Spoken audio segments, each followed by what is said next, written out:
ஊனியல்பாகிய நிலத்தில் விதைப்போர் அந்த இயல்பிலிருந்து அழிவையே அறுவடை செய்வர்.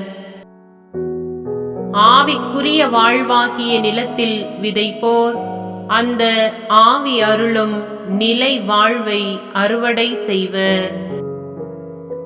தூய பவுல் கலாத்தியருக்கு எழுதிய திருமுகம் 6வது அதிகாரம் 8வது இறை திருவசனம்.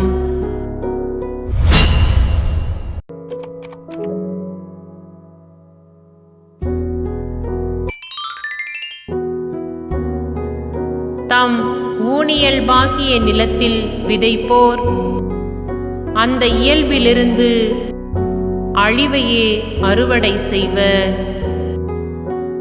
ஆவிக்குரிய வாழ்வாகிய நிலத்தில் விதைப்போர் அந்த ஆவி அருளும் நிலை வாழ்வை அறுவடை செய்வர்.